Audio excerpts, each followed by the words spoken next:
प्रदेश के कई हिस्सों में हुई भारी बारिश के बाद आई बाढ़ से बुरा हाल है। महाराष्ट्र, गुजरात, मध्य प्रदेश और कर्नाटक में बाढ़ से तबाही मच रखी है। बाढ़ से अब तक 270 से ज़्यादा लोगों की मौत हो चुकी है। हालत को देखते हुए ठाणे में 12वीं तक के सभी स्कूल बंद कर दिए गए हैं। महाराष्ट्र में बाढ़ और बारिश से अब तक 79 लोगों की मौत हो गई है। गुजरात में 83 लोगों की मौत हुई है। नवसारी में स्कूल कॉलेज बंद कर दिए गए हैं। राहत और बचाव काम जारी है। मध्य प्रदेश में आसमानी आफत कहर बनकर टूटी है। छिंदवाड़ा से लेकर हरदा तक बुरा हाल है। एमपी के 5 जिलों में मौसम विभाग ने ऑरेंज अलर्ट जारी कर दिया है। महाराष्ट्र के पालघर में वैतरणा नदी उफान पर है। हर तरफ पानी ही पानी है। नदी किनारे बसे गांव पानी में डूबने में लगे हैं। पालघर के वहाडोली में काम करने गए 13 मजदूर वैतरणा नदी में फंस गए हैं। घंटों ऑपरेशन चलता रहा। पानी का बहाव काफी तेज होने की वजह से एनडीआरएफ को रेस्क्यू ऑपरेशन में काफी दिक्कतों का सामना करना पड़ रहा है। अमरनाथ में खराब मौसम के चलते बालटाला और पहलगाम दोनों जगहों से फिलहाल यात्रा रोक दिया गया है। बावजूद इसके इस यात्रा में शामिल हुए श्रद्धालुओं के उत्साह में कोई कमी नजर नहीं आ रही है। वहीं मंत्रियों ने अमरनाथ यात्रा पर महबूबा मुफ्ती की राजनीतिक बयान की निंदा करते हुए कहा कि यह आस्था का मामला है जो उन्हें यात्रा पर लाता है, न कि किसी राजनीतिक मकसद से। दरअसल पीडीपी अध्यक्ष महबूबा मुफ्ती ने बीते बुधवार को केंद्र सरकार पर आरोप लगाते हुए कहा था कि वे एक समिति द्वारा सिफारिश की गई संख्या से कई अधिक श्रद्धालुओं को दर्शन की अनुमति देकर अमरनाथ यात्रा को राजनीतिक मुद्दा बना रहे हैं। उन्होंने ये भी कहा था कि पर्यावरण की परिस्थितियां एक दिन अमरनाथ में 5000 से ज्यादा श्रद्धालुओं को पवित्र गुफा के दर्शन करने की अनुमति नहीं देती है। कांग्रेस के वरिष्ठ नेता आचार्य प्रमोद कृष्णन ने राष्ट्रपति चुनाव के लिए एनडीए उम्मीदवार द्रौपदी मुर्मू का समर्थन किया है। इसके साथ ही उन्होंने मुर्मू के खिलाफ कांग्रेस के विरोध पर पुनर्विचार करने की नसीहत भी दे डाली। आचार्य प्रमोद कृष्णन ने ट्वीट करते हुए लिखा कि पंडित मोतीलाल नेहरू से लेकर आज तक कांग्रेस हमेशा शोषित, वंचित और आदिवासियों के साथ खड़ी रही है। राष्ट्रपति चुनाव में एक आदिवासी महिला उम्मीदवार द्रौपदी मुर्मू को विरोध करना मेरे विचार से बिल्कुल उचित नहीं है।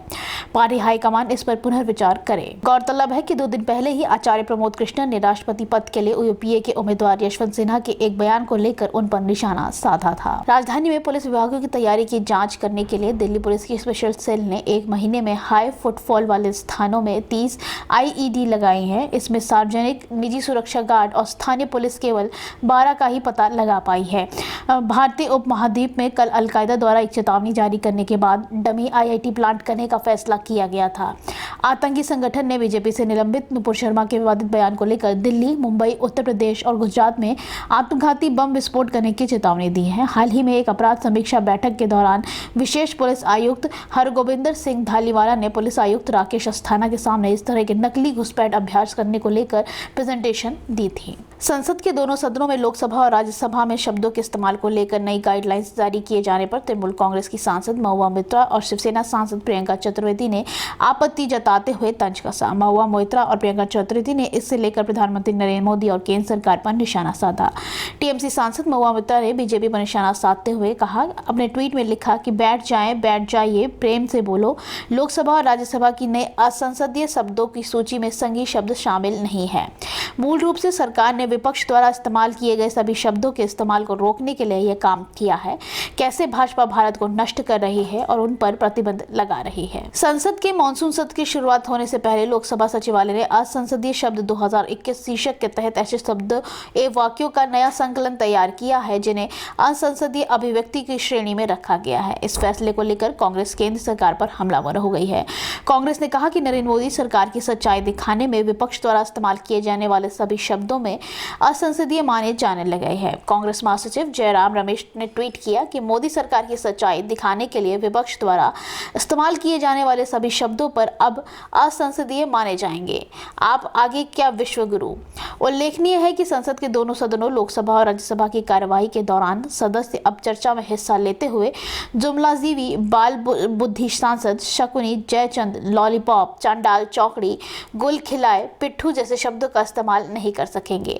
ऐसे शब्दों के प्रयोग को अमर्यादित आचरण माना जाएगा और वे सदन की कार्यवाही का हिस्सा नहीं होंगे। नक्सल विरोधी अभियान के दौरान छत्तीसगढ़ में आदिवासियों की न्योतर हत्या की जांच को लेकर 13 साल पुरानी याचिका को सुप्रीम कोर्ट ने खारिज कर दिया है। साथ ही अदालत ने याचिकाकर्ता को 5 लाख रुपए का जुर्माना भी लगाया है। इसके अलावा शीर्ष अदालत ने यह जांच की अनुमति दी है कि कुछ लोग और संगठन कोर्ट का इस्तेमाल कथित तौर पर वामपंथी चरमपंथियों को बचाने के लिए तो नहीं कर रहे हैं।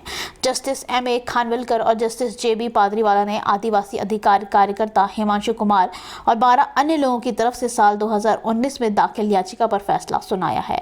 अदालत ने 19 मई को अपना फैसला सुरक्षित रख लिया था। साथ ही कोर्ट ने याचिकाकर्ता कुमार को 4 हफ्तों के अंदर 5 लाख रुपए के जुर्माना जमा करने के आदेश भी दिए हैं। दिल्ली के जहांगीरपुर इलाके में रामनवमी पर्व के दिन हिंसा हुई थी। जहांगीर में 2 समुदाय के बीच हिंसा हो गई थी। अब इस मामले में आज का दिन बेहद अहम है। दरअसल दिल्ली पुलिस कोर्ट में हिंसा मामले में चार्जशीट दाखिल करने जा रही है। सूत्रों के मुताबिक दिल्ली पुलिस की सैकड़ों पेज की चार्जशीट कई आरोपियों के खिलाफ बनाई गई है।